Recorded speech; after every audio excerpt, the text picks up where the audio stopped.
Welcome to the Bakersfield City Council meeting. This television broadcast is brought to you by the local cable companies, the County of Kern, and the City of Bakersfield. You can watch the rebroadcast of this meeting Saturday at 7 p.m., Sunday at 10 a.m., and the following Wednesday at 7 p.m. You can download the agenda for this meeting at www.bakersfieldcity.us. Presiding over this evening's meeting, the Honorable Karen Go. Good evening and welcome to the City Council meeting, the 5/15 of February 7th, 2018. Madam Clerk, would you please call the roll? Mayor Go. Here. Vice Mayor Smith. Councilmember Rivera. Here. Councilmember Gonzalez. Here. Councilmember Weir. Here. Councilmember Freeman. Here. Councilmember Sullivan. Here. Councilmember Parlier. Here. Thank you. And again, welcome. We have a scout with us today who's here to learn about the civic process. Mr. Scout, would you raise your hand? I think you're here with your mother. Maybe you had a, okay, well, welcome. We're glad that you're here. And to the rest of you, thank you so much for joining us. At this time, Rabbi Cheryl Rosenstein from Temple Bethel Synagogue is going to offer the invocation. Thank you so much for being the spiritual leader since 1993. And after Rabbi offers the invocation, Jackson Jordan, who's a 6th grade student at Veterans Elementary School, is going to lead us in the pledge. Jackson is an honor roll student, 1st and 2nd quarter. He's a peer helper with kindergarten students and plays baseball. But here's what's really cool. He's a 1st-degree black belt in karate.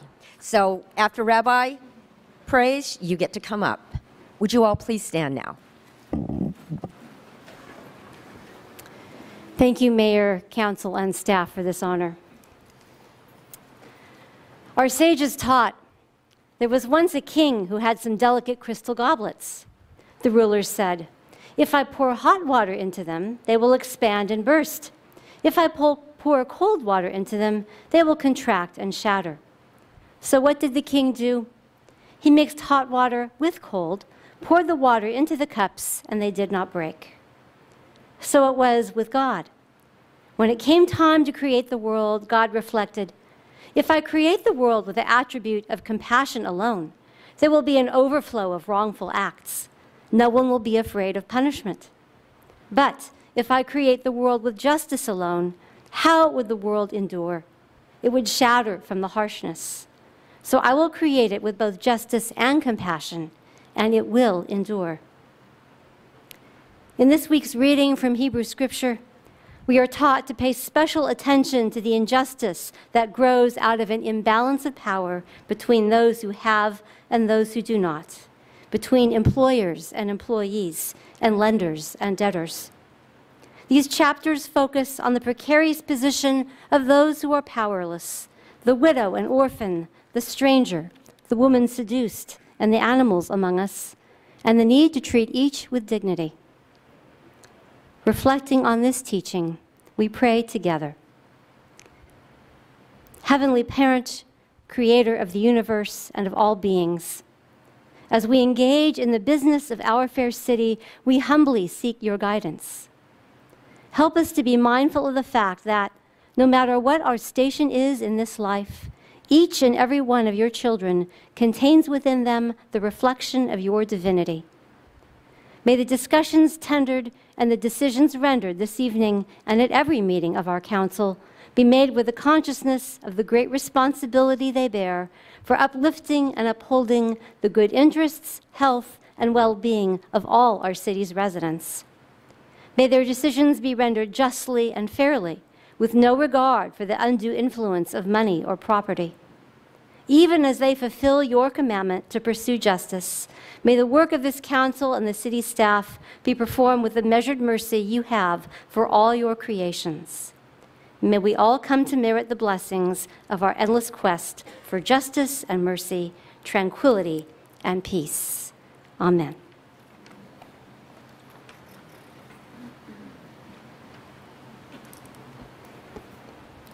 Salute Pledge. I pledge allegiance to the flag of the United States of America and to the republic for which it stands, one nation, under God, indivisible, with liberty and justice for all. Thank you, Jackson. Thank you, Rabbi. You may be seated. And you're free to leave at this time. Thank you for joining us.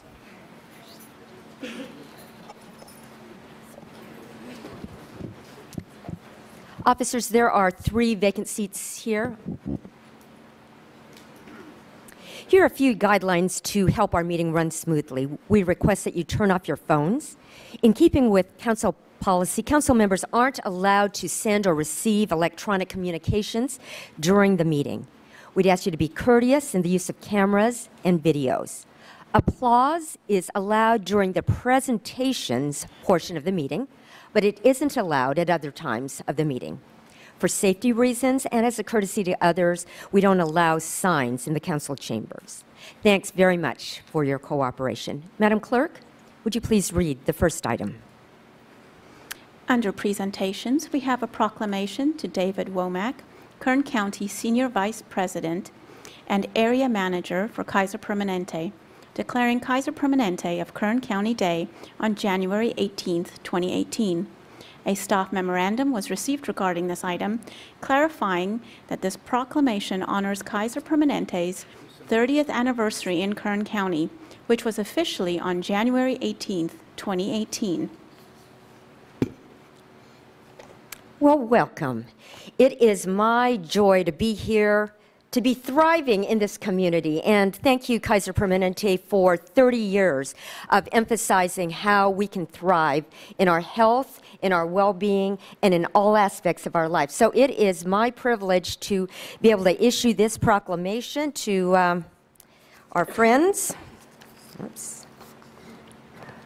The Mayor of the City of Bakersfield, California, would like to acknowledge Kaiser Permanente of Kern County in recognition of the Integrated Managed Healthcare Consortium's 30th anniversary of providing medical services to Kern County and fostering relationships between physicians and their patients since 1988, and in recognition of Kaiser Permanente aiding over 100,000 residents in Kern County with affordable health care, while guiding communities to live healthier lifestyles, and acknowledgement of Kaiser Permanente taking an active role in the preventative care process by offering healthier dietary plans and fitness classes, and in recognition of Kaiser Permanente's continued dedication, fidelity, and consistency. It's dated this 7th day of February, signed Karen Go, Mayor of the City of Bakersfield, in honor of their anniversary in January, 30 years. And it's my honor to present this to David Womack and Leslie Golich. And please join me for a photo, and then we'll have you say a few words. Come on up here, and let's take care of this.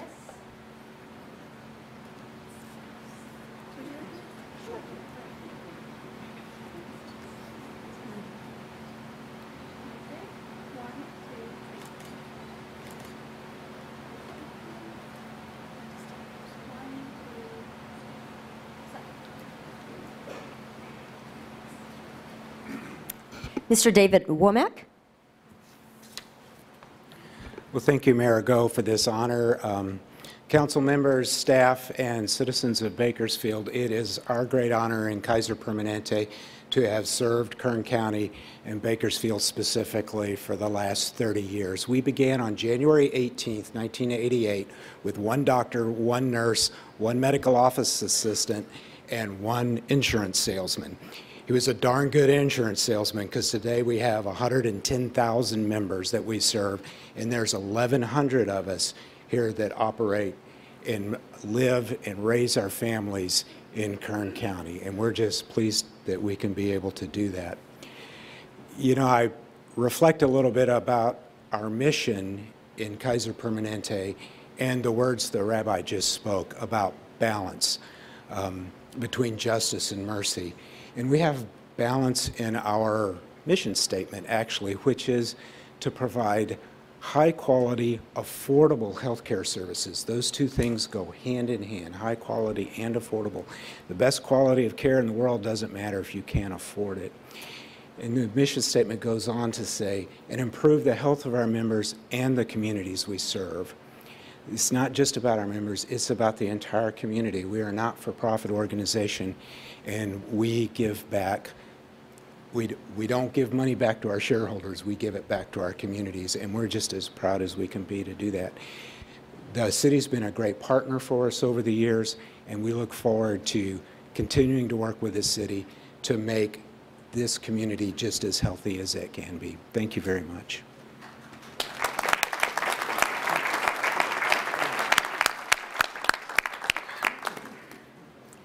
Thank you so much. And I can attest to what Mr. Womack was saying in terms of giving back. I go to a lot of community events, and Kaiser Permanente is always there supporting our community. So thank you again. Madam Clerk, next item, please. A proclamation, a certificate of achievement presented to Kenneth Vetter for 40 years of service on the Police Department Civil Service Board. Mr. Vetter? I would love you to join me up here. Come on up here.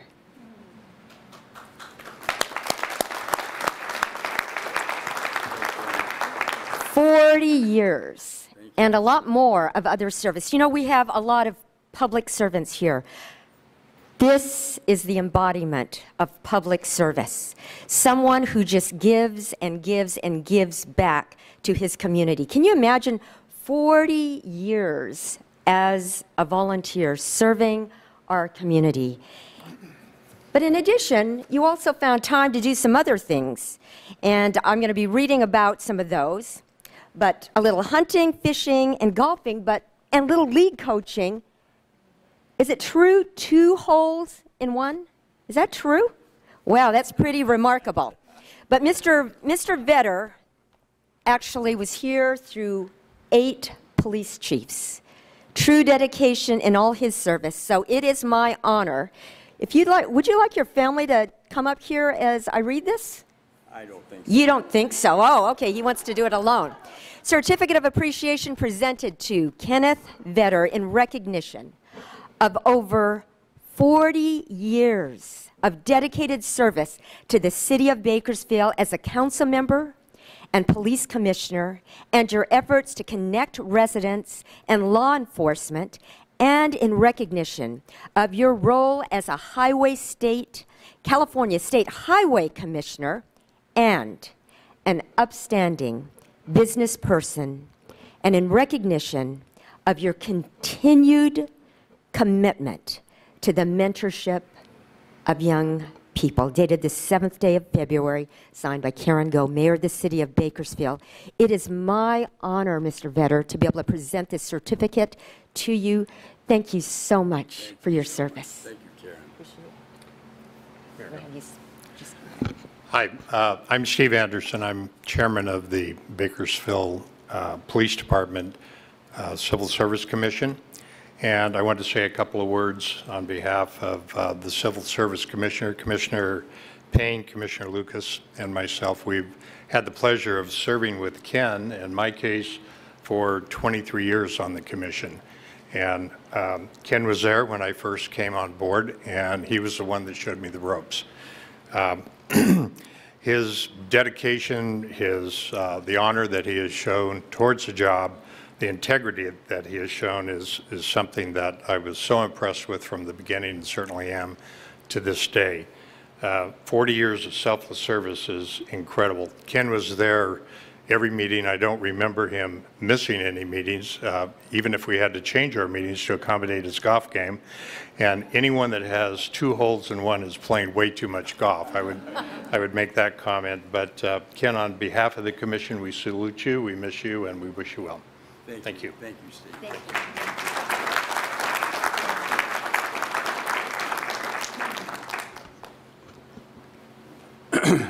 you. Thank you very much. Thank you, Steve. Thank you, Karen.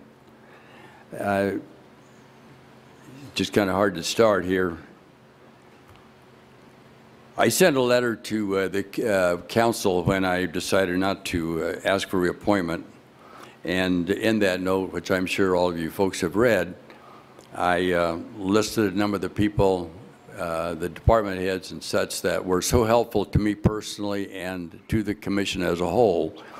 And I'm not sure that letter was read publicly or not, but if I may, I'd just like to make a public notice of the individuals and the department heads that have been so helpful to the commission and to the city. First, Julie's department, the city clerk, has been so helpful in all ways, and there's always so many forms and details that has to be taken care of, and Julie and her office has done a wonderful job. Secondly, Human Resources and their crew, quite a number. I don't know the head of that department at this point, but they're all a great group. They work with us at every meeting and do a wonderful job in the promotions and such as that. Next, I'd like to mention the attorney's office, Jenny, and a gentleman that is not, maybe Richard's here or not, but Jenny and Richard were just a real godsend to the commission. There are always so many questions involved, and worked very closely with myself, and I know all the other commissioners as well.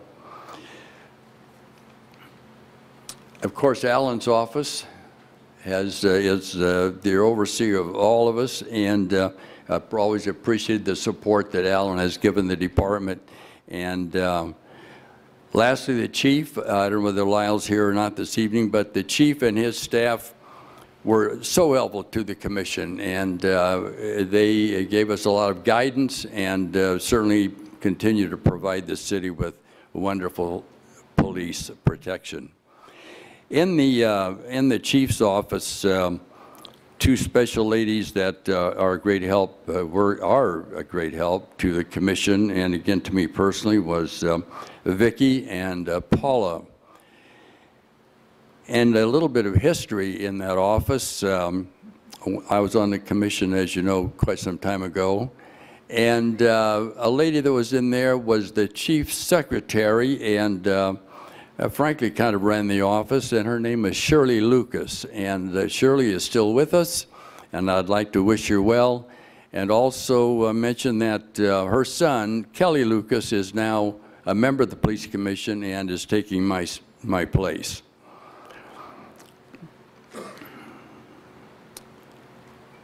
So in ending here, I want to thank this council, each member, and so many councils in the past. So many individuals have been so supportive of me, and again, I want to emphasize to the commission as a whole, we've always had great support from the councils and council members, and it's sincerely appreciated, and it tells on the good government that our city has. Thank you very much for allowing me to serve.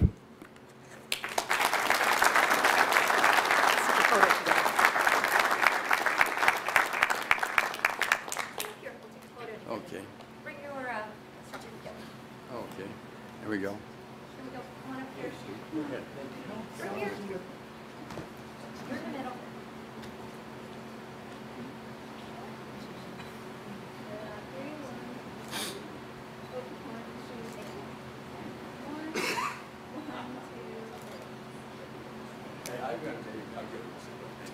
One more. Never ends. This still on? I thank Steve very much for his kind words, but I want to tell you and tell the department what a wonderful job Steve does. He is such a level-headed person, very, very perceptive, and he is and will continue to be a great commissioner, as I know Mike as well, and certainly Kelly too. But Steve is outstanding and will be a real guidance in the commission. Thank you.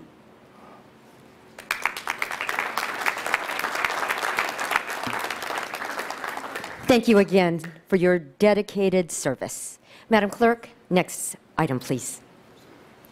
A proclamation to the Safely Surrender Baby Coalition declaring Safe Surrender Baby Awareness Month in Bakersfield during February 2018. You bring up whoever you want.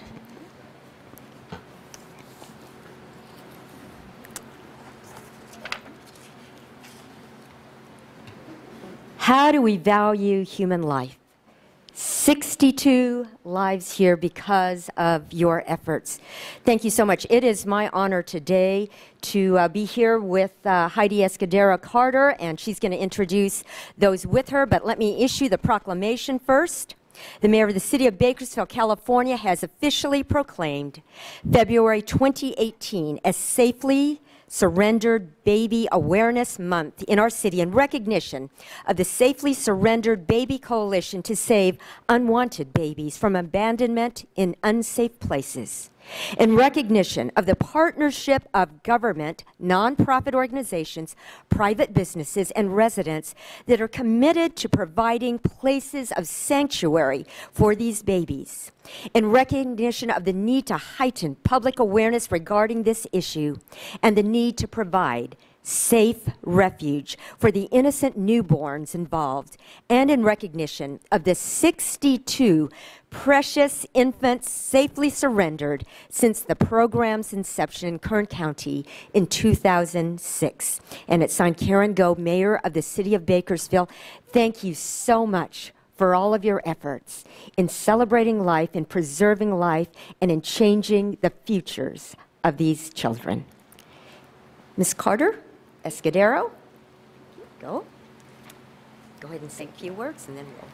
And then, introduce Madam Clerk, if you don't mind, I do have packets to share with the entire City Council and a couple extra as well. So, as you can see from the group standing behind me, this is not a small effort. The Department of Human Services has the honor of leading the Safely Surrendered Baby Coalition, but the work is represented by your Bakersfield City firefighters, and I'm just really always thrilled to have Doug Greener, Fire Chief, standing with me tonight, as well as Tyler Hartley, Deputy Chief.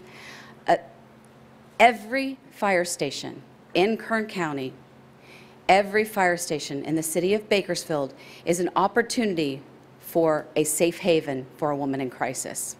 And today we were in Delano because every year we get to update the numbers, and I have to tell you, sorry, Mayor Go, the number was 63.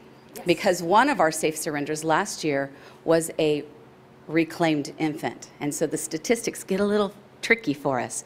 So out of the 63 infants that have been safely surrendered in Kern County since 2006, we've had 3 opportunities when those women in the crisis situation had within the legal right 14 days to get out of that crisis and to come back and say, I changed my mind, I do want to raise my child. And so that's an amazing part of the law. This effort, your city has been a part of it since the very beginning. We've always had the honor of sharing this proclamation with the city of Bakersfield, but we're also honored that we're joined by the cities of Delano, Wasco, Shafter, Arvin, and Taft, and also Delano in proclaiming it in their cities as well, because we need this message to reach any woman who might be in a crisis situation. What the message is you can take that baby and walk in, no questions asked, hand it into the hands of a firefighter, or hand it into the hands of a nurse or someone in a hospital emergency room with no questions asked. And that's really critical, because in that crisis situation, a woman might make a different decision. And that decision might involve a dumpster on Chester Avenue. That has happened in Kern County. It might involve a rubbish pile in the community of Delano. That has happened in Kern County. And some of those cases, the baby survives, and some of those cases, they don't. So this option is critical for the safety and the well-being of that infant. But even more importantly, it also represents 60 families in Kern County that have received those infants into their homes and have had their families completed through the precious adoption of that safe surrender child. And so it's when that safe surrender happens, it's a miracle, and it's also a time when that woman in that crisis knows she's done the right thing, but then that love just gets to continue on into those adoptive families. So I want to just take a moment to recognize Barbara Gladden with Clinica Sierra Vista, one of our partners, Jill Christopher, Program Director with the Department of Human Services, Aaron Rogers, not the quarterback, but with Bakersfield Pregnancy Center, Roland Meyer with First 5 Kern, who's funded our efforts so that these advertisements run in the last place where we can't escape commercials, and that's the movie theaters. And then, of course, your Bakersfield Fire Chief. So thank you for this time. Thank you for this opportunity to educate everyone here tonight about this important safe surrender law. Thank you.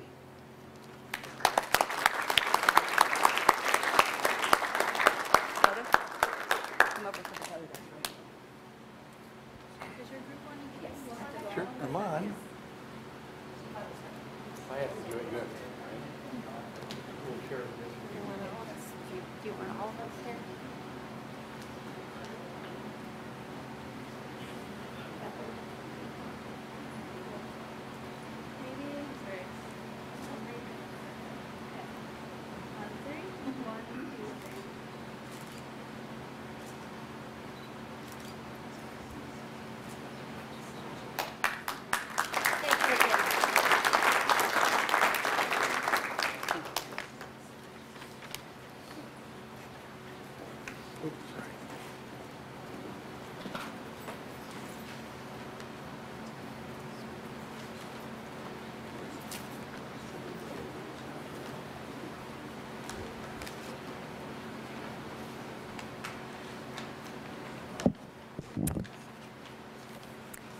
Thank you. And Madam Clerk, now, next item, please. Thank you all. Thanks for joining us. Actually, why don't we allow our guests to leave, and then if there are people standing in the hallway, we can have them come in.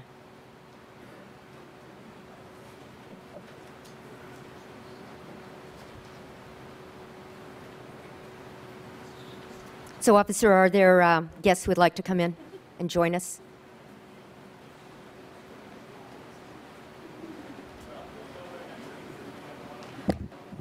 So for any of you who are out in the hallway, go ahead and fill in these seats. If you could do that quickly, we would appreciate it.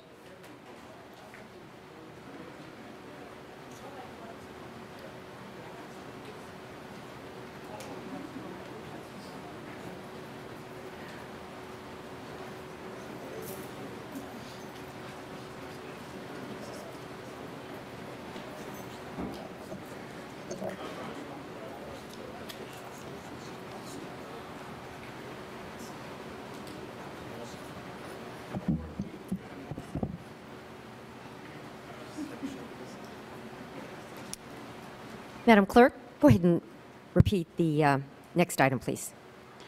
Public statements. We have received 13 speaker cards this evening, 3 regarding City of Bakersfield employees, 6 regarding cannabis, and the remaining speakers regarding separate subjects. Thank you. So at this time, we'll receive public statements. All statements are given a 3-minute time limit, 15 minutes per topic. If you have written comments that are longer than your verbal statements, please give those to the clerk. She'll give them to the council. We would ask you to avoid any behavior that disrupts the meeting. We're very interested and concerned with your issues, but due to the public notice requirement of the Brown Act, the council can't take action when an item isn't on the agenda. The council can, however, refer your matter to committee or request staff to contact you. If you're here to speak on hearing item number 10, now isn't the time to speak. You'll be given an opportunity later in the meeting when that item is called. Madam Clerk, would you please call the first public speaker? Jason Suchin regarding the City of Bakersfield employees.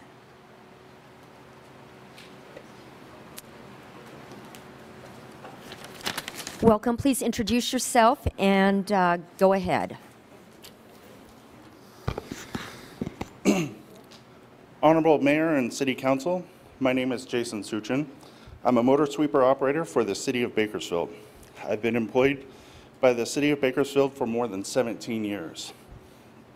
I'm a shop steward, I'm a bargaining team member, and I'm also currently the Blue and White Collar Chapter Chair. In addition to that, I'm a husband and a father to my beautiful family and the primary source of income. I'm sure by now you've noticed a number of city employees in attendance today. I would like to take this opportunity to share with the City Council some history that has led us to this level of interest by the City of Bakersfield employees.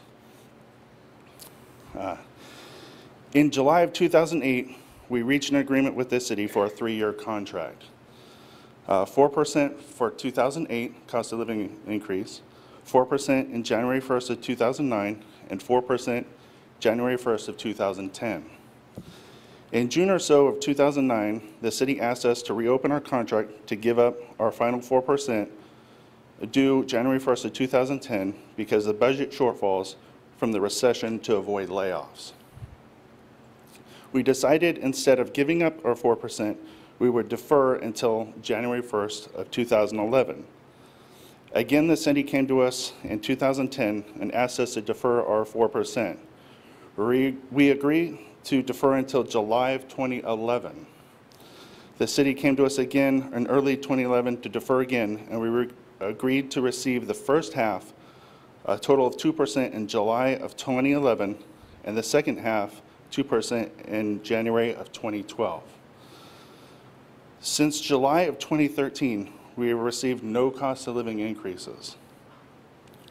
As you can see, we are no strangers to sacrifice. We have sacrificed our quality of life. Our children might not have as nice as stuff as other kids. Our bills are piling up. And yet we continue to work harder than ever to provide quality services for the city. The employees can't go much longer. The community deserves better. I also want to thank City Council members Rivera, Gonzalez, and Smith for meeting with our members and our staff and for taking the time to getting to know us. I would also take that time to ask the other City Council members to take the time as they have to join us and get to know us as a City of Bakersfield employees a little bit better. Thank you. Thank you, Mr. Suchin. Madam Clerk, next speaker, please. And we have about 12 minutes left, and there are 2 more speakers on this topic. You each have 3 minutes. Omar Flores.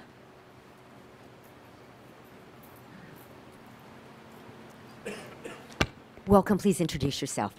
Good evening. My name is Omar Flores. I have been with the City of Bakersfield. I'm a canal tender for the Water Resources Department for a little less than a year now. Today I'm talking about population and the city growing, but the staffing's not.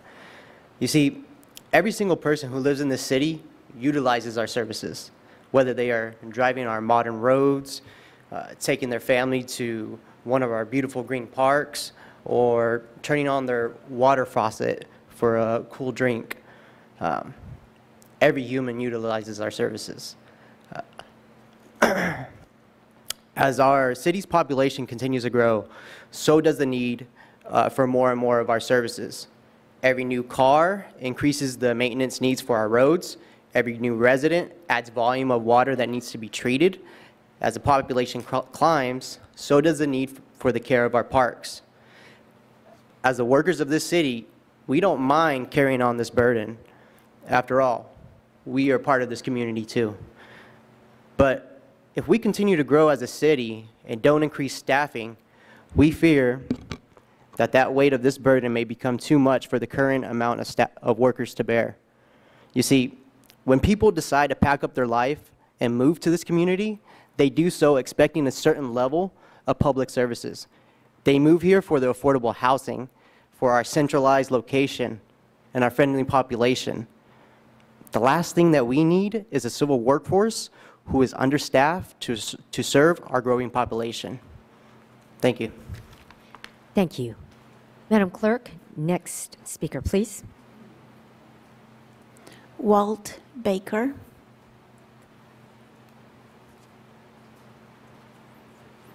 Welcome. Please introduce yourself. Good evening. My name is Walt Baker. I have been an S&W at the City of Bakersfield for over 5 years. We, the city workers, understand the meaning of sacrifice. Several years ago, as mentioned, we postponed raises to help the city. with their fiscal crisis. From that point on, wages have been almost completely frozen due to the City of Bakersfield's financial hardships. Our job is to serve the citizens and keep the city running. Even though our wages have been stagnant for years, we continue to do so. We need to fix the problem of stagnant wages. In the mentioned time of the stagnant wages, the Streets Department has grown to Bakersfield, City of Bakersfield's largest paver. We have done that with less equipment and smaller crews. We have achieved this through higher efficiency and acquiring the skills and techniques to pave in weather that others won't even attempt because they can't get the finished product we do. That has added massive value to every tax dollar.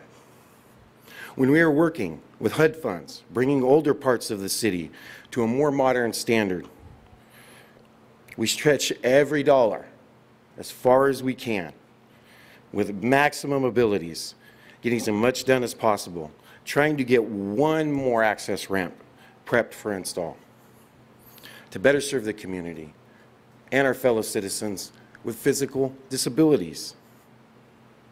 We live, breathe, and bleed civic pride and community service. I'm asking this council to recognize this and exhaust all avenues and possibilities and leave no stone unturned to keep this going.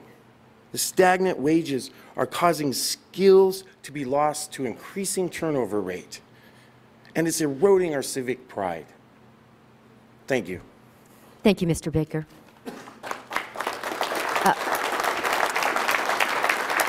Thank you, but we don't know. Thank you very much, and thank you, employees. Madam Clerk, next speaker, please. Let's give them a minute to clear out, please. You can go ahead and call the next speaker and have that speaker move forward. Ray Scott, regarding the Kern High School District Career Expo.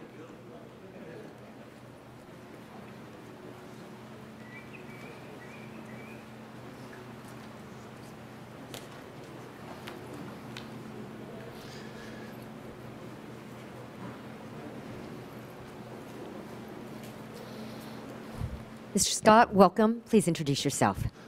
Welcome, Mayor Goh, City Council, and staff.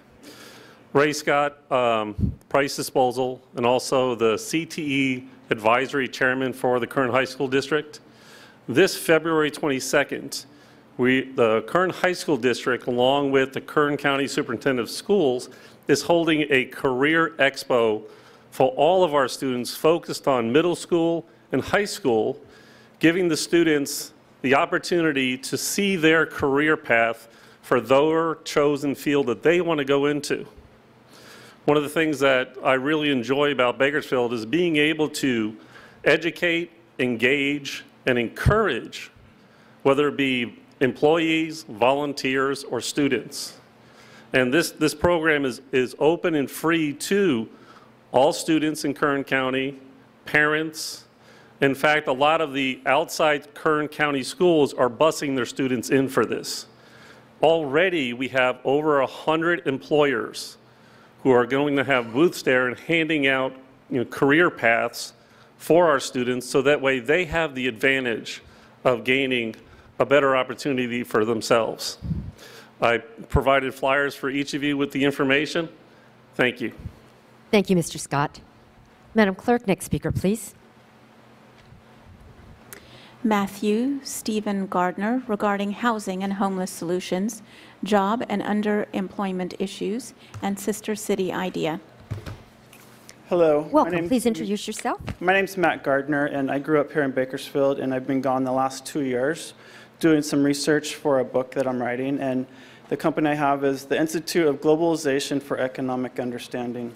Okay, so last year I traveled 300,000 kilometers.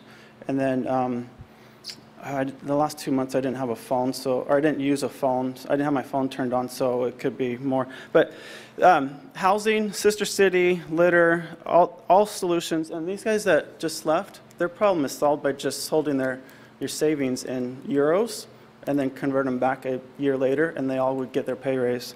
So, and that the euro went up by like 10, 20% in the last year. Anyway, so that problem solved for their wages. Just instead of holding it in CDs and US dollars, hold it in euros. Okay. Crime rate here is 6 times higher than the closest country to Russia. Go figure. Problem solved. Get rid of their guns, and then you don't have to worry about somebody shooting you. Other countries don't have guns just walking around. The Second Amendment was established to defend yourself from an overreaching government and not to try and kill people standing next to you. Okay, pot issues. The city is in a religious war with the pot distributors, and so let the pot and religion be separate. Okay, next one. Modesto has a sister city, 8-hour bus ride or car ride from the capital of Kiev. And in that town, you can get a 500 square foot apartment to $1,000 for $200. Eggs and prices of food are a third of the cost. I was talking to a client on the phone a year ago, and I was helping them do some financials, and they were complaining about the prices of the cost of living. I'm like, go to Romania, because I was there in Romania at the time. You can live like a king for $1,000 a month. Okay, problem solved for the senior citizens. The sister city, Modesto, they have a sister city. What sister cities in Europe does Bakersfield have? Okay, that one. Anyway, okay, prices are much cheaper. Okay, litter. There's a litter problem here, right? You guys have people that volunteer each day, or that volunteer on a couple of days. Other countries, what they do is they hand make the brooms, and they sweep. They have people sweep in certain regions from the business to the street at 7 o'clock every morning. Okay, I almost had. Mr. Gardner, your time's just about up, so if you can wrap it. Okay, okay. I think that's pretty much it. Thank you very much. All right, thanks. Yeah. Thank you. All right. Madam Clerk, next speaker, please. The next 6 speakers will be regarding cannabis. The first speaker is Lanelle Hart. So for this next portion, we have 15 minutes. There are 6 speakers, so if you can just pace yourself. Welcome, please introduce yourself. Thank you. Thank you for giving me an opportunity to share my journey. I'm sure you can tell by my accent that I come from a southern state in the heart of the Bible Belt. I was raised in a very conservative Christian home. My husband wanted me to tell you that I'm speaking for both him and myself. We are both in our 70s. We are both citizens here in Bakersfield. We live in Ward 3. And had anyone told me 5 years ago that I would be standing here speaking to you, I would have laughed, because I was totally against cannabis. I remember watching Reefer Madness in high school and being appalled. And I have spent the majority of my life judging anyone who used cannabis. About 4 years ago, of course, my husband has a plethora of illnesses. About 4 years ago, he developed bleeding in his ulcers in his stomach and was precluded from being able to take any pain medication. He cannot take aspirin, Tylenol, ibuprofen, or naproxen, any of those. He also has difficulty sleeping. At that same time, I was having knee problems and having horrific pain with my knees. And NSAIDs were not doing anything to help it. So I began doing my due diligence. I'm not a person who makes decisions without doing my research, which is what I did. I researched on my internet at home. Then I went out to Cal State and got on the computers in the library there because I could access EBSCOhost and pull up actual research papers that would tell me what was the truth about cannabis. What I found was quite interesting because it made me do a 180. I found that not only does cannabis not exacerbate my husband's dementia, but there is actual evidence that it does untangle some of the problems with people who have Alzheimer's and dementia. So I didn't worry about giving it to him for that. Since we began using cannabis, he has had a shoulder surgery, he has had 5 teeth removed. Can you imagine having that done and not being able to take anything? The only thing they were willing to offer him was OxyContin, which is extremely habit-forming. The marijuana has not been. I would appreciate, I've brought some articles for you to read. I know that you can't research like I did. I would like to give you those articles so that you can look at them and make decisions from education rather than emotion. Because as a 70-year-old, I appreciate your attention. Thank you, Ms. Hart. Thank you. Just a reminder that there is not any applause allowed for this portion of the meeting. Thank you for your understanding and respect.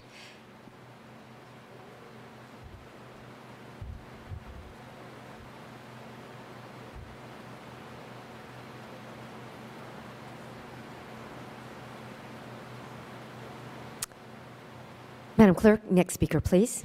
Michael Evans. We have 5 speakers and about 11 minutes, a little over 11 minutes. So if you just pace yourself, that would be great, and allow others to speak also. Welcome. Please introduce yourself. My name is Michael Evans. I'm an Afghanistan war veteran as a proponent for medical marijuana here. I just wanted to speak a little bit about some of the things that I personally use cannabis for. Ms. Hart had spoke a little bit about, she made a mention of the OxyContin, so that's my big thing. My big thing is, as a veteran, I'm offered just nothing but synthetic, pure heroin form OxyContin in a pill. Whereas this medical marijuana is not habit forming at all. Not only does it handle pain, but it is great for my PTSD.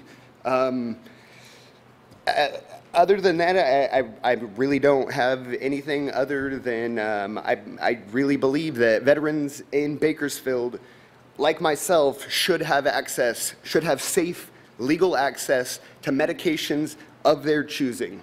And that's all I got. It's the last item. Thank you, Mr. Evans. Thank you for your service to our country. Next speaker, please, Madam Clerk. Kat Cayetano.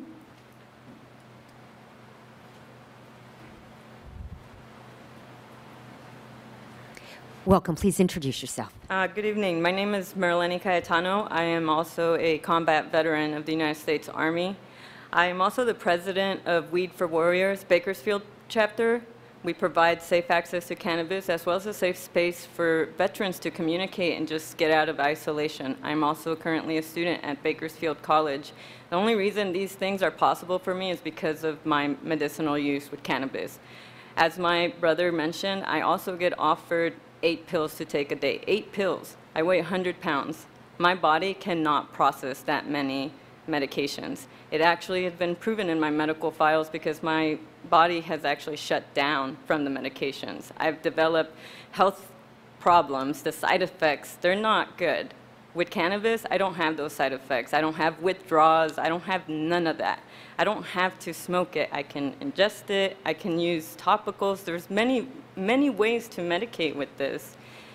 I believe that the community will suffer. People will die if we do not make medicinal cannabis available to our community. I cannot budget in to go out to the LA County to get my medicine, and neither can my members. And all my members are veteran members here of your community, and we're asking you guys to please allow us to have access. We did make a sacrifice for our country. We're asking you guys to have our backs the way we had yours. Thank you. Thank you, Ms. Cayetano. Thank you for your service to our country. Madam Clerk, next speaker, please. Douglas McAfee.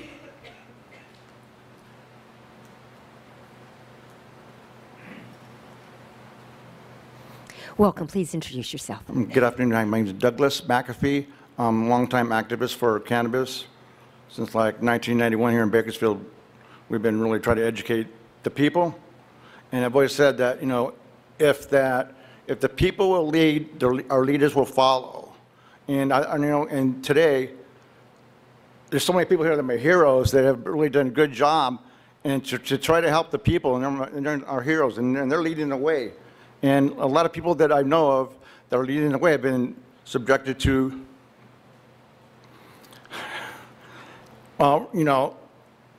draconian methods by law enforcement, including Golden State recently, where they were they committed a zoning violation, my understanding. But in this paper, it showed our law enforcement with drawn guns, and I think it sends a bad message to our children because they know that cannabis is good for medicine. It's their medicine, and they want to know why is law enforcement doing that to us. And the people have led. 70% of America wants cannabis legal, and it should be. I don't know any politicians who locally would take money from the pharmaceuticals, but if they do, it's wrong, and I think that's one of the reasons why we're having difficulty getting our leaders in Congress and local leaders here locally to enact what the people want. I won't take any more time, but Phil Ganong was one of my heroes, and I want to give him time to speak. Thank you. Thank you, Mr. McAfee. Madam Clerk, next speaker, please. David Abbasi.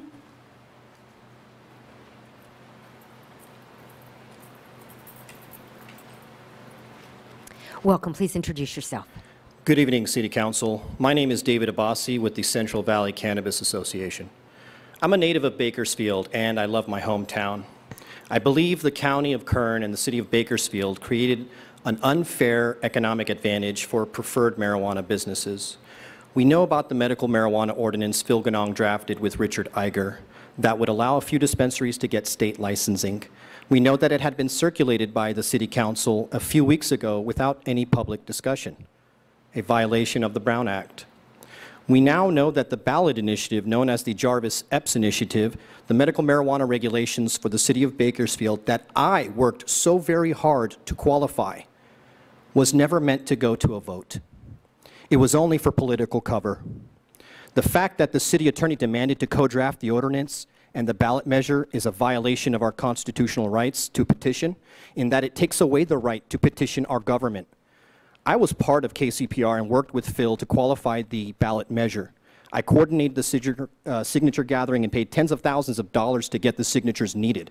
I asked Phil, why is this ballot measure so permissive, and suggested we add more restrictions or the city would fight it. Ironically, he said, David, we need it this way so we can protect the free market. After qualifying the initiative, he told me not to lobby the city for adoption of our ballot measure. Instead, he wanted to work with the city to come up with a more restrictive ordinance that would allow for a few dispensaries to operate. He fooled me. He made me believe this initiative was a win-win and that the city would not contest it. However, City Attorney Richard Iger asked us to rescind it and work with the city instead. Houston, we have a problem. I learned that political consultants are go-betweens for special interest groups and elected officials. They charge astronomical amounts of money and magically make elected officials do your bidding. You know, at the end of every Scooby-Doo cartoon, the villain would say, and I would have got away with it if it wasn't for those pesky kids. Albeit naive, we are smart enough to know right from wrong, and we don't want to compromise our moral integrity by being a part of a pay-to-play scheme. Additionally, we want our ballot initiative to go through as intended, like Phil said, to protect the free market, but also to be fair and protect the will of the people, protect safe and affordable access to medicinal cannabis for those that need it as medicine. It's a good thing Phil put a 7.5% tax rate to overburden patients and appease the city, as he said. At least the city will get much needed revenue. Thank you very much. I also would like to enter my comments on the record. Thank you. Thank you, Mr. Abbasi. Madam Clerk, next speaker, please. Sebastian Vasquez.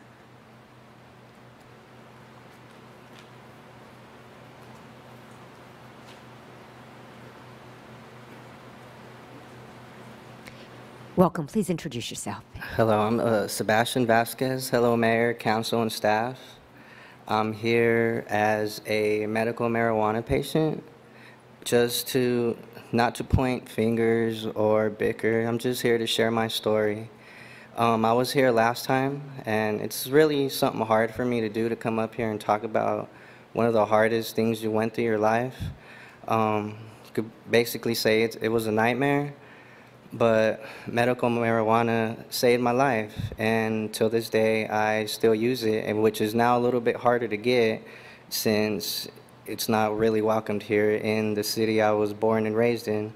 So I just help you guys, tell you guys to please help make my life become a dream again with how medical marijuana gave me life and hope. I just hope you educate yourselves. Earlier, there was a mention about pot and religion being separate. I believe it just takes education. As being sick, being diagnosed with stage 2 cancer, I pray to God, you know, and I'm sure he listened. Even though I use medical marijuana, I'm sure he still listened. So I say, educate yourselves and open up your mind a bit, and let the real people like ourselves and the people that are brave enough to talk up here about their situation, about how medical marijuana saved their life. Thank you. Thank you, Mr. Vasquez. Madam Clerk, next speaker, please. Mona Sidhu, regarding hate crimes and prosecutions.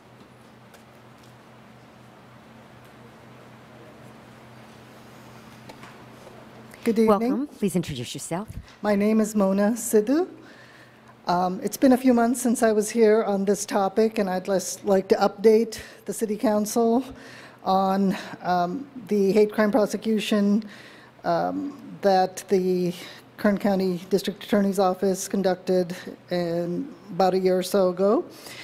As you may recall, and I've brought some written materials for you, including a copy for reference of the memo I presented to the City Council back in June regarding that prosecution. I was concerned that that misdemeanor prosecution resulted in a conviction, sure, but did not involve any remedies for the behavior, such as anger management, community service, or any kind of counseling. Mayor Go, I appreciate your efforts in communicating with me after that meeting. You called me and told me to go ahead and call District Attorney Lisa Green, that you had spoken with her and that she would be willing to speak with me about the case.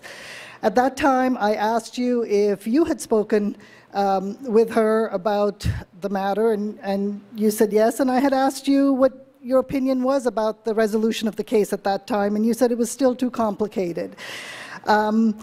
I'm going to ask you to please make the effort to understand it, even if it is complicated, because it is important. I did speak with Ms. Green. I don't know what she spoke to you about, because when I called, she didn't have any answers as to why her office had handled the case the way they had. She said she would get back to me, and she did. And basically what she told me was that they were concerned that the defendant in the case would be able to avail himself of what is commonly known as veterans diversion, and they didn't want him to avail himself of that. They wanted to have a conviction, and that's why they made him such a sweetheart deal of no community service, no anger management, no counseling, no nothing. This raises many issues. For one, that statute is there to help veterans who suffer from service-related trauma and run afoul of the law. Why would you try to subvert something that was put into place to help people like that? But more importantly, Mr. Hook, the defendant in this case, did not qualify. He was found ineligible because he does not suffer from service-related trauma, so there was no reason to give him such a sweetheart deal. Furthermore, we found out that the District Attorney's Office made an error in not requiring community service, which they have now admitted, and they've promised to do that in the future. That is the bare minimum required by law. We expect more as a community. Hate crimes are on the rise. Hate speech, hate conduct is on the rise. And I would ask the District Attorney's Office, and I would ask this council to approach the District Attorney's Office to put remedies in place to deal with the behavior, not just stack up statistics to show convictions without any real progress being made towards getting rid of the problem. I've got some paperwork here, Madam Clerk. Thank you, Ms. Sidhu.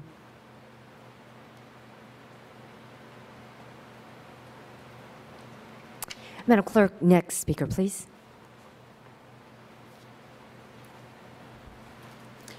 Jack Becker regarding bike safety.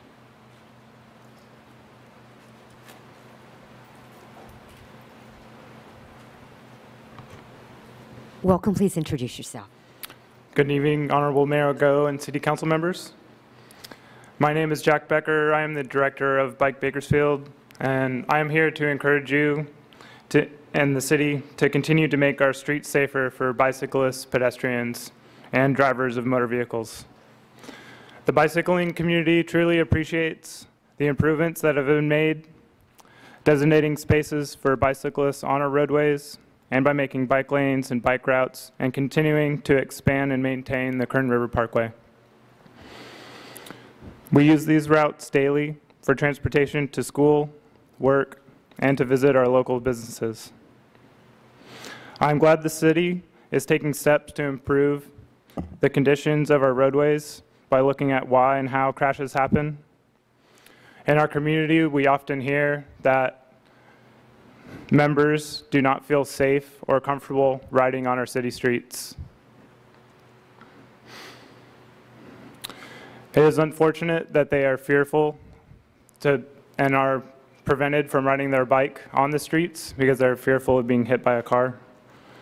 We believe that our communities should have better options and access for transportation, and that there should be more consideration of these vulnerable users, such as pedestrians and bicyclists.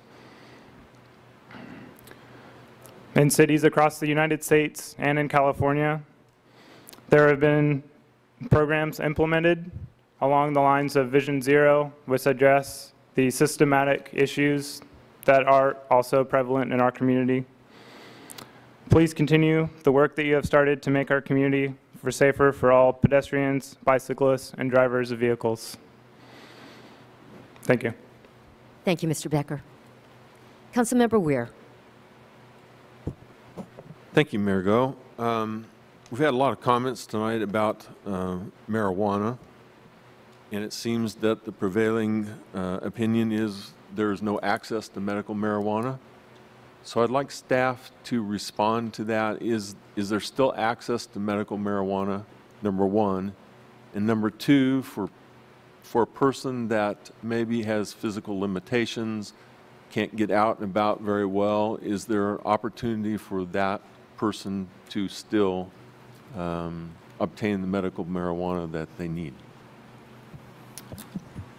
Mayor, Councilmember Weir, the Bakersfield Police Department Chief may also want to chime in, but to answer your question, there is access to medical marijuana, and if those individuals want that access, all they need to do is check the county webpage, and they can be directed to any of the 20-plus legal nonconforming facilities that the county has declared legal nonconforming. With regard to the second aspect of your question, those that are perhaps not ambulatory, there is many delivery systems operating within the city of Bakersfield. All one needs to do is Google those terms, and they should be able to have that access. Thank you. Thank you. Madam Clerk, next item, please. Under workshops, we have the mid-year budget update. Thank you. Mr. Tandy? Thank you, Honorable Mayor and Member City Council. This is a tradition that we do. Some years the news has been better than others. This year it's not really earth-shaking, but the presentation will be made by Nelson Smith and Chris Hewitt.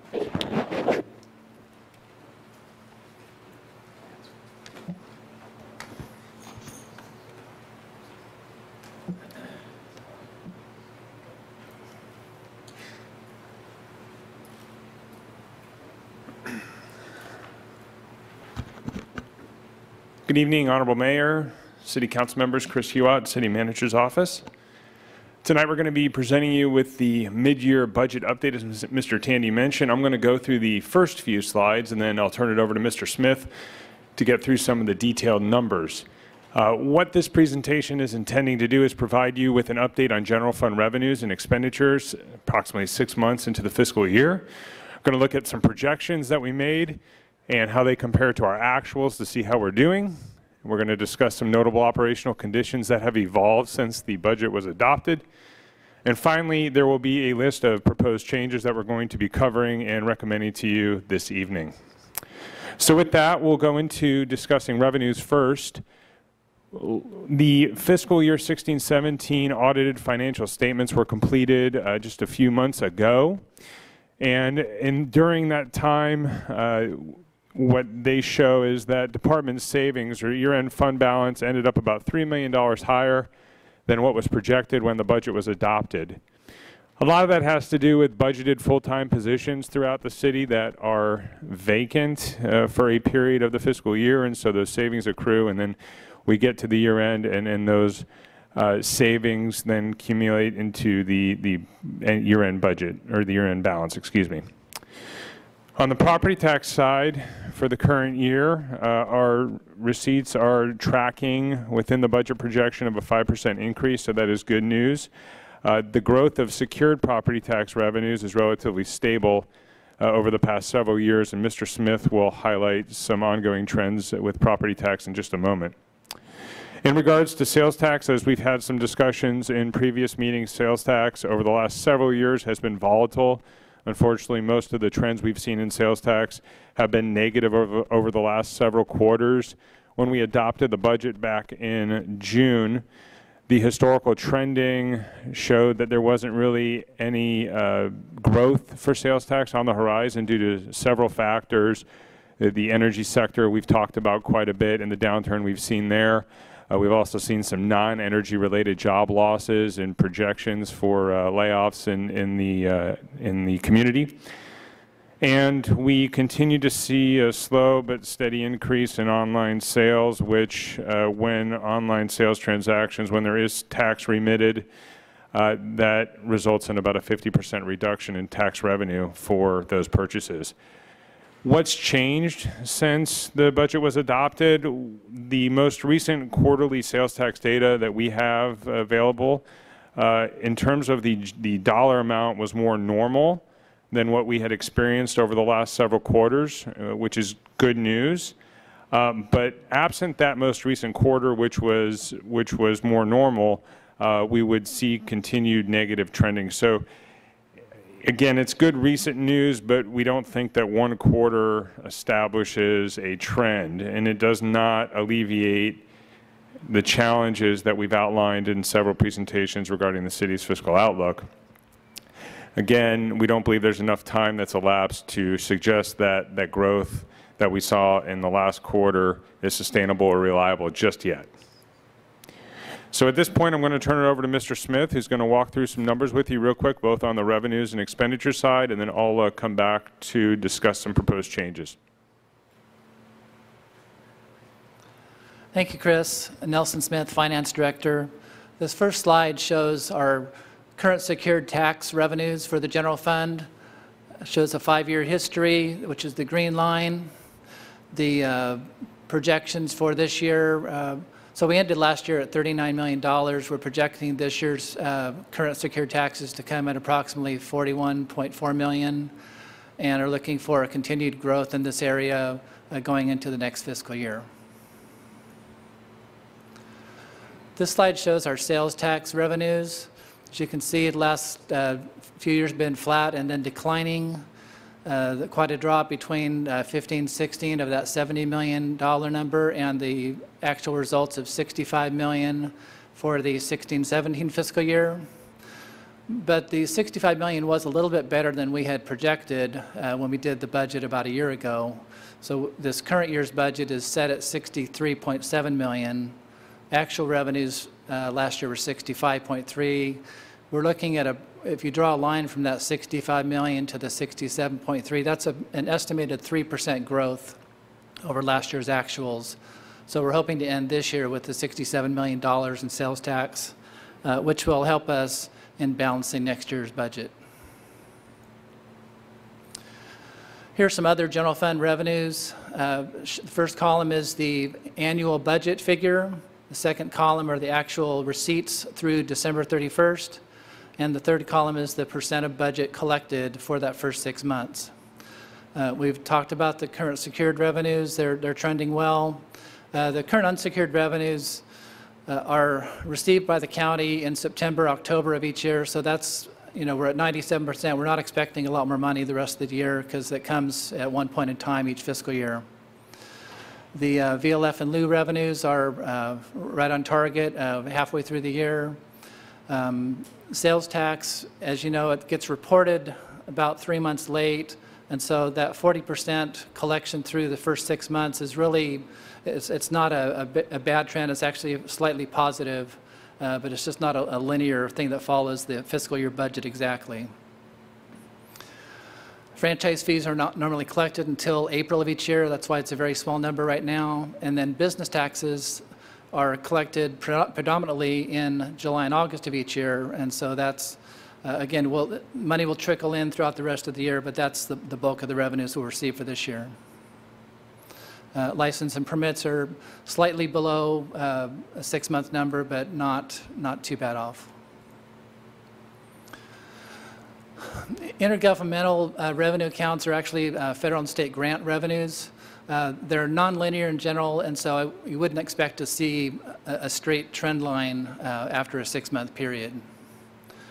Other charges for service are generally in line. Our fines and assessments are a little bit below where we targeted, and our miscellaneous revenues are a little bit above average. These next few slides show the departmental budgets. So this is the expense side of the equation. The first column, again, is the annual budget. The second column is the actual expenses through December 31st, followed by encumbrances, which are open purchase orders or existing contracts or obligations for funds. And then the next column is the remaining balance. Final column is the percent of budget remaining. So if we see something 50% or above, that's good. So we have at least 50% or more remaining for the next 6 months. If it's below 50%, that's a potential for concern. Things in the 49%, 51%, I would say are on target. So here we have the mayor, council, city manager, human resources, finance. They're all trending pretty well for the first 6 months of the year. Police is trending well. They're right on target. Fire safety, fire administration and safety is, they've spent more than half their budget this year, but that's really associated with mutual aid calls they've been out on for all the fires and mudslides and things they've been responding to. So there's going to be an offsetting revenue as a reimbursement to that, and we'll probably have to come back to you in a month or two to adjust their budget accordingly based on the revenues we've received for those mutual aid calls. Public Works should end up the year with a little bit of savings. Parks and Recreation has spent more than half their budget. Part of the reason is because their summer months of July and August have already hit this fiscal year. So again, it's not specifically linear in nature. The other thing is, which is one of the action items for you tonight, has to do with their water budget, which we're requesting an adjustment tonight, which will bring that their overall budget back in line. And then the building and planning departments are on trend. The economic development account, that it looks like a large surplus there. It's actually a recent council action regarding a brownfield grant. We had appropriated funds for them to hire a consultant and do this work. It just hasn't happened yet. Again, so it's kind of a non-linear issue. And I'll turn it back over to Chris. Thank you, Nelson. This section of the presentation is going to cover some of the proposed changes that staff is recommending for you this evening. The first has to do with electricity. Over the last several years, we've seen PG&E rates increase. We have not been able to necessarily match those rate increases. And so what we have developed in certain accounts is a gap and the need to right-size some of those accounts in public works, in the fire department especially. It's due to a variety of different things on that end. There are different rate structures and time of use, any sort of additional facilities or streetlights that have been brought on. Although, say, new streetlights may be LED in nature, there's still a cost associated with them. if there isn't an adjustment, staff will need to reduce spending in other areas to cover for that shortage, so they may have to dip into other parts of the budget to offset, which is not recommended given the cuts and the readjustments that we've had to make in several areas over the last several years. To compound the electricity issue, the city was made aware of a billing issue through PG&E, where essentially for certain accounts, the city paid what will be the equivalent. What the city will pay, what's the equivalent of 13 months in electricity cost in the current fiscal year. That was unanticipated. It creates budget overages if we don't correct that. We did discuss this with PG&E. Again, it was outside of anything that the city could have prevented. It was on their end, but we do need to account for it given the circumstances. So in total, the general fund, we're asking for a $347,000 adjustment, again, mostly in public works and a little bit in the fire department. Other funds generally include the refuse fund and the sewer fund. That's broken out a little bit later in your packet by dollar amount in those funds. And then again, I wanted to make the point, although we've seen increases in energy rates and the billing issue, staff is continuing to look for opportunities to retrofit existing facilities with energy savings type of improvements. We're working on a project to convert all of the streetlights to LED, which will, we are anticipating a pretty significant savings on an annual basis there. So we continue to work in all ways to reduce energy costs, but just as they do for residential accounts, rates go up, and we are a customer as an organization. In regards to parks, we have two parks or phases of parks that are coming online very soon. That's the Torino Home Sports Complex at Mesa Marin and an additional phase at the Kaiser Permanente Sports Village. These new phases are passive park areas, not sports fields. I'll get into that in just a moment. These facilities in their totality generate significant economic activity, including sales and hotel tax revenue, again, above and beyond the fees that are paid to utilize the sports fields in some cases. We do work with event organizers in this last year at Mesa Marin, specifically our group down at Visit Bakersfield. Helped with several events to bring them to town, and the economic impact for 5 regional softball events was pegged at about $850,000, and that's economic impact including transient occupancy tax in there, as well as sales tax and spending in the community. So they're very positive for the local economy. At the Torino Home Sports Complex, again, as a refresher for some, softball leagues and the venue rentals help offset those operating costs, and again, it's very popular for several tournaments that are held there throughout the year. The Kaiser Permanente Sports Village, there are agreements with AYSO and Golden Empire Football to actually operate and maintain and pay for the operation and maintenance of the sports fields. They host league plays, you can imagine, as well as large tournaments, and now special events are becoming more common at that facility. So there has been, over the last few years, new residential development generating park maintenance district fees in the consolidated maintenance district to help partially offset what staff is proposing. And what staff is proposing is the addition of 2 facility workers, 2 temporary positions, and the necessary equipment to help maintain the 22 acres that the city is adding through these improvements. And by doing so, will help the remaining park areas and streetscapes that the city maintains stay at the current level of maintenance with the intervals for mowing and trimming and the sort that is occurring right now, which can vary, but is longer than normal currently because of some of the cuts we've had to make over the last several years. So this would help maintain where we're at right now and not degrade those services further. Again, that cost for the remainder of the year is about $190,000, and again, that includes 2 full-time positions, 2 temp positions, and the equipment.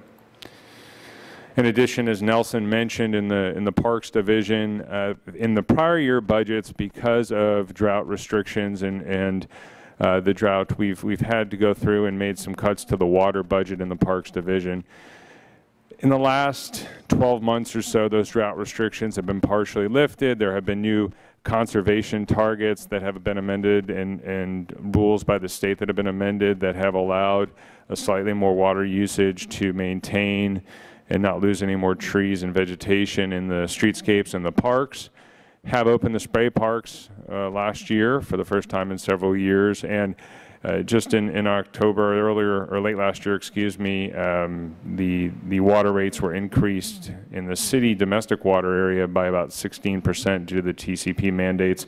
The city's domestic water area accounts for about 40% of the park's budget, and all these factors combined, staff is recommending to adjust the park water budget by about $600,000 for the year to right size, again, that account for water usage.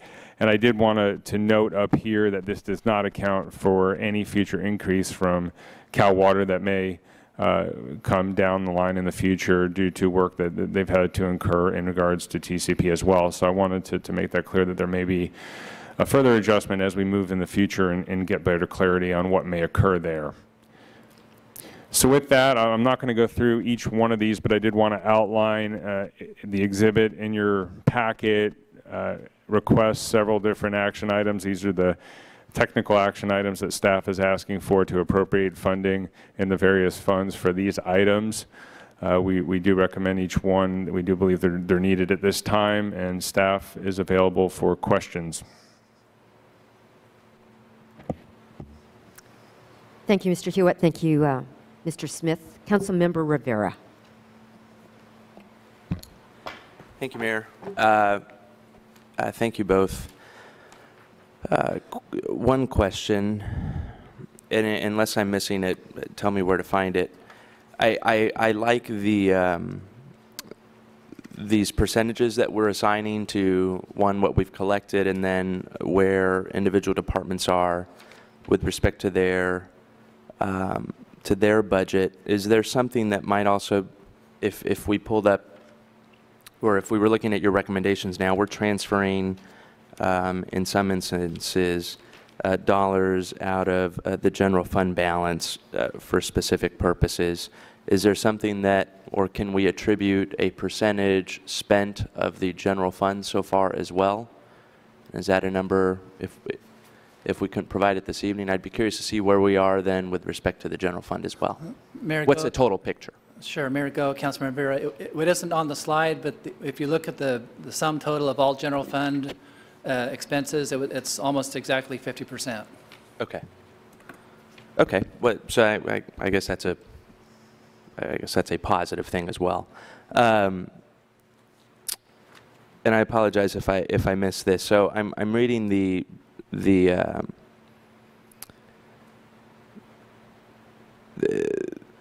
disclaimer on the sales tax numbers, and I understand it says that, and I know there's always a delay in the numbers we get. So what does 25 million represent? Is that just one quarter, or is that, I mean, I'm assuming it's 2 quarters. It seems like it is, but is there a 3-month delay somewhere there? Mayor Go, Councilmember Vera, the revenues, the quarterly information lags about 3 months. But the quarters don't even align exactly with our fiscal year budget. There's actually 2 months of revenue each year that gets moved back to the previous year. And so at December 31st, we have 4 months of the fiscal year collected at that point. So the reason I'm asking is I thought that was the case. So that's 40% of what we had expected at this point. Am I understanding that correctly? We've obviously, we're getting more sales tax than we anticipated, I guess, is what I'm reading from this. Yes. Because based on 1 quarter, we've collected 40% of what we had actually budgeted for the entire year. No. Okay. No. help me understand it better then. Pull up the slide here if I can.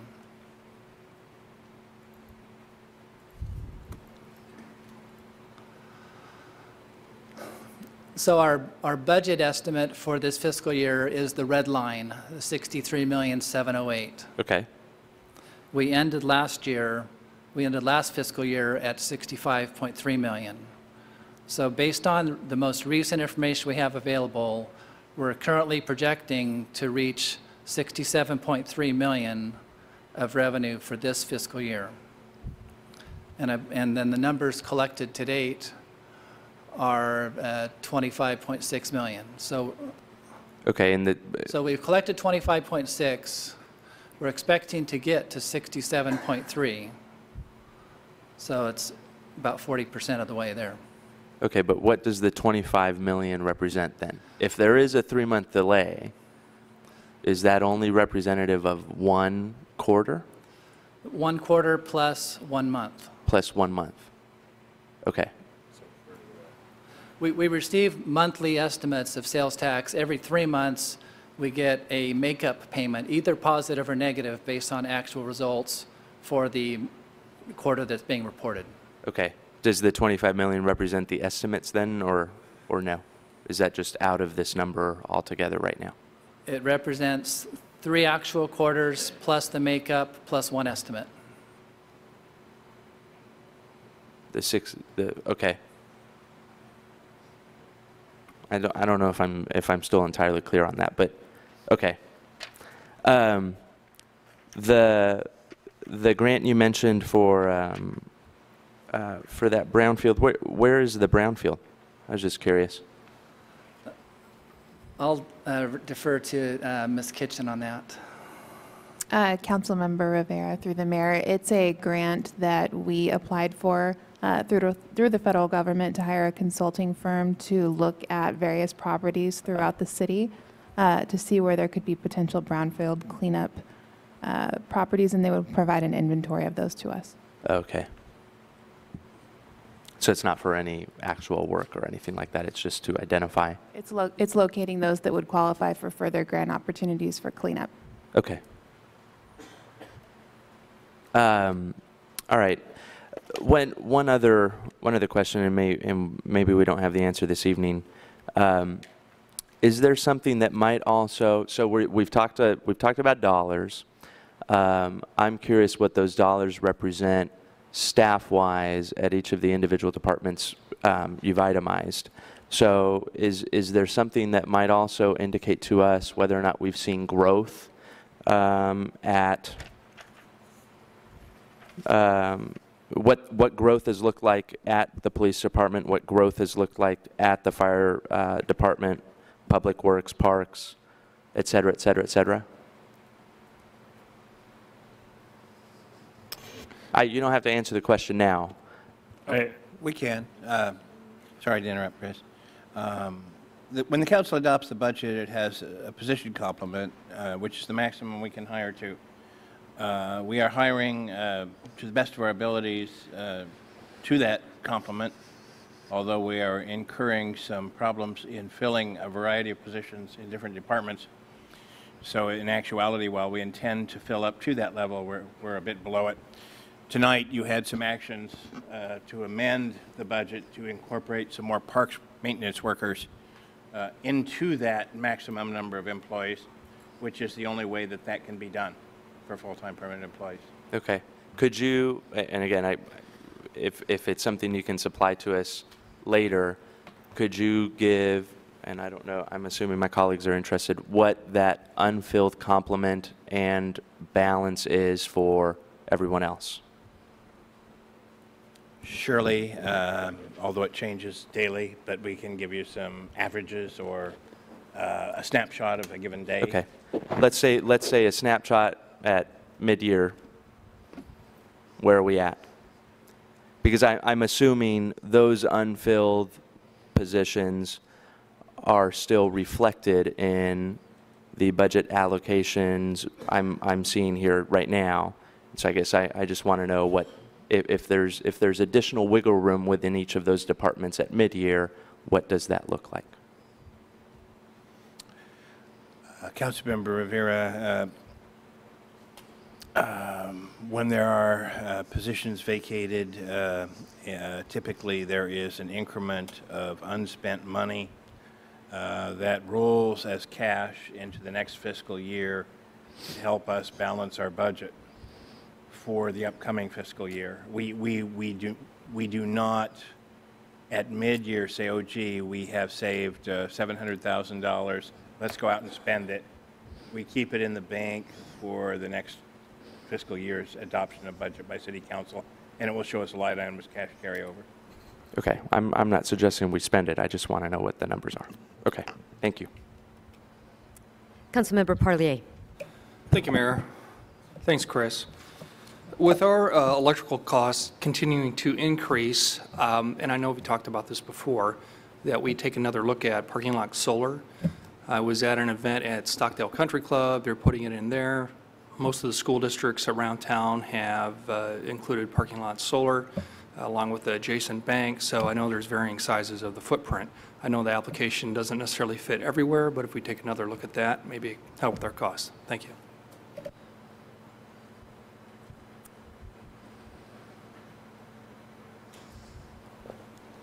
Thank you. Any action? Councilmember Weir. Yes, Mayor, I would move approval of staff's recommendation. Oh, I'm sorry. We have a new buzz-in. Councilmember Freeman. Actually, it was there. It somehow got erased. Just a couple of questions. Just for clarification, we're not asking, even though we're asking for a couple of personnel, we're not asking for a net increase in the budget. You're simply moving money from unfunded, unspent balance in one area to another, or are you asking to spend versus the budget, whatever, 600,000 more than last year? I mean, no, than the approved budget. We are asking for an appropriation, as I outlined, and that would increase those respective departments' budgets by those amounts over what was adopted in June. Okay, so if our general fund budget is 200 million for the fiscal year, you're asking for 200 million and 600,000, or what's the number more? It would be reflected in the appropriations. So yes, it would go from 200 million and change to a little over that. Okay, and this would be more of a prospective comment issue budget for next year. I would like to see, at least as you're drafting budgets, a budget that included normal things.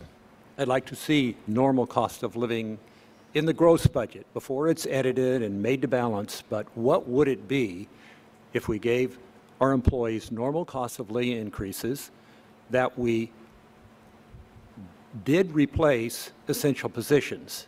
Because we've heard if we have a shortfall, we just won't, we just have to quit filling those positions. Well, I'd like to see the first cut to say, these are what we need to run the city properly.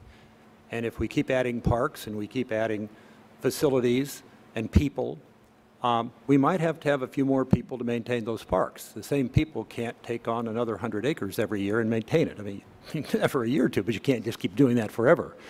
And so just to have the proper personnel in every department for the proper growth, the first cut, it would be nice to see, here's what we should be budgeting.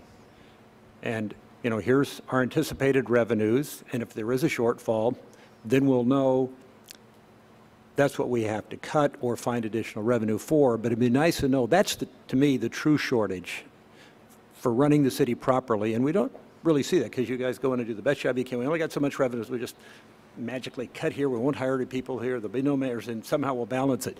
But we never see this is what, to be a healthy city, we should spend. At least it makes us aware, and then we have to find ways to get more revenue or start shaving the costs. Most, again, I don't come from the public sector, but most companies budget, well, most do 5% as a contingency factor in their expenditures. 2.5 is like the minimum anywhere ever. If you could spend 200 million, you'd have 5 million contingency because things happen, unanticipated, and if you don't spend it, it goes into a reserve fund. We have no reserve fund in the city. We don't have 6 months savings in the bank. We should, but I know you sort of have your contingency in, well, we're not able to replace people fast enough for the full complement, so we may pick up 3 months while they're not here, and it rolls forward, and it's a form of contingency, but I'd like to see some sort of, even if it's a small amount, formal contingency, if you can, in your budget process, because things do happen that are unanticipated. And with all those things, that's still what do we need to run the city versus how much we have. Last, and again, I know we've talked about this endlessly. I don't know if it's possible, but if individual, I guess they would be departments if they're represented by different unions. I guess they may be maintenance workers versus fire police. I would like to know if any of the unions can ever voluntarily offer to help with this process, because the reason we're not hiring people, the reason we're having a lot of trouble is because obviously this CalPERS bill is $5 million more every single year until it eats us up. Is there anything they can do to say, maybe we can only get 90% of that pension? And that might, I don't know what would solve the problem. No one ever gives us any numbers to say, all I have to do is knock off 5% and we problem solved, or 10%. But I'm not saying they're doing it, but can they ever offer to help? And I guess their union people have to offer to help. But we do have sort of a crisis. And when you go to the private sector, they do offer to help. And I would rather have them get their normal raises every year and pay the right salaries and give current day income. We can't keep going on cutting, but if we know the reason why, maybe someone could eventually come forward, just in Bakersfield if the state of California can't, but can our people do anything to help with this problem? Thank you. Thank you, Councilmember Freeman. Councilmember Weir, would you just restate your motion, please? Yes, Mayor. I move staff's recommendation on the budget adjustments. You have a motion. Please cast your votes.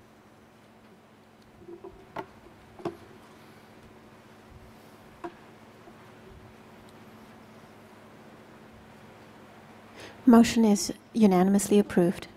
Thank you. Thank you, Mr. Smith. Thank you, Mr. Hewitt. Next item, please. Consent calendar items 8A through 8AD for approval. Councilmember Weir. Thank you, Mayor. I've received slip that Councilmember Parlier wishes to remove items H and I for separate consideration. With that, I would move approval of item 8A through 8AD, accepting H and I. Thank you. You have a motion. Please cast your votes.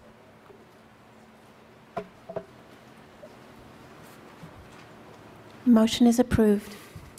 Thank you. Councilmember Parlier. Thank you, Mayor. Well, as South Bakersfield continues to grow, our roads are impacted out in that area. And one road in particular, item H, has been in Weibel, and there's been a gap area out there, a lot of congestion. We're finally getting that solved, and I just want to give a shout out to Chris Hewitt. He's been my advocate on this project, and I just want to say thanks, Chris. I move this item. Thank you. You have a motion. Please cast your votes.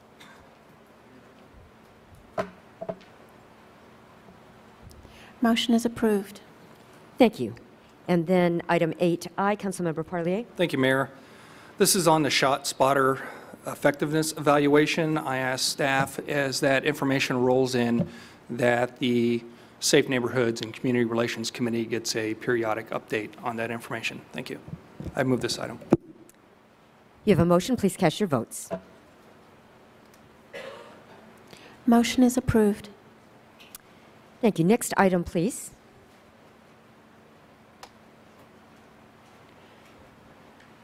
Hearings. Our next item is the public hearing. Before I open the public hearing, I'll go over the presentation time policy. Each side is allowed 15 minutes. It's 15 minutes for all speakers, so it's important that you identify yourself, make your statement quickly so others may speak. We'll hear statements from those opposed to the staff recommendation, then we'll hear from those who would like to speak in favor of staff's recommendation. If there's testimony on both sides, each side will be allowed a 5-minute rebuttal. There's a clock on the wall behind me which indicates 15 minutes. Please step to the microphone, identify yourself. After 14 minutes, a yellow light will come on. At the end of 15 minutes, a red light will flash indicating your time is up. Please quickly end your statement at that point. You may ask questions during this statement, but they won't be answered until the public hearing is closed. If you have written comments that are longer than your verbal statement, please give them to the clerk and she'll provide copies to the council. Please be courteous to others who wish to speak. Unless there's approval by the majority of the City Council, there's a strict 15-minute time limit for all those in favor or in opposition to staff's recommendation, so please be concise and avoid repeating the remarks of the previous speaker. Madam Clerk, please read the public hearing item. A public hearing to consider a resolution making findings and to update the capital improvement plan for the existing Metropolitan Bakersfield Habitat Conservation Plan. A finding that the project is exempt from CEQA will also be considered. Thank you. At this time, I'll open the public hearing. How many people would like to speak in opposition to staff's recommendation? Seeing none, is there anyone who wishes to speak in support or in favor? Seeing none, I'll close the public hearing and return it to council for comment and action. Councilmember Weir. Thank you, Mayor. I move staff's recommendation on this item. You have a motion. Please cast your votes. Motion is approved. Thank you. Next item, please. Council and mayor statements. Councilmember Gonzalez. Thank you, Mayor. One quick comment. I'd like to congratulate Fire Chief Greener on receiving the Darrell Hildebrand Distinguished Leadership Award from the Kern Council of Governments. Congratulations, Chief. Thank you. Councilmember Rivera. Thank you, Mayor. I'd like to ask that we put together some letters of support for a package of bills authored by Assemblymember Rudy Salas in Sacramento related to valley fever. That's a big issue of concern, I think, for this community, and something that, or a battle that continues. He's got 4 bills that work in tandem: AB 1787, AB 1788, AB 1789, and AB 1790 that I think are worthy of our support. I'd like to let him know that. Thank you so much. Thank you, Councilmember Rivera. I don't see any others. I had the privilege of attending the Keep Bakersfield Beautiful annual special meeting a few weeks ago. Heather Piniella, my appointee, was in the audience for most of the time. She just left. An interesting issue arose whether alternate members can hold an officer position. And so I'd like to refer that matter to staff to come up with a creative solution, please. Councilmember Weir. Thank you, Mayor. There are a number of bills floating around in Sacramento right now from Assemblyman Salas and from Assemblyman Fong, and I would like actually to request that we analyze each of those bills and come back with a recommendation on those bills. And I don't know if that can be done in conjunction with Councilman Rivera's motion or request. Sure. I think any bill related to valley fever is worth our support. So if Assemblymember Fong has one too, then we should do a letter for that too. Okay. Thank you. Councilmember Parlier. Well, as long as we're staying on the state legislature, there's a bill, anti-crime bill, Representative Cooper. I know staff's already looking at it, but if we can have something kind of definitive back, I think we should support it too. It's supported by the California Narcotic Officers Association, and what I've seen, it looks like a decent legislation. Thank you. Thank you. If there's nothing further, we stand adjourned at 7:12.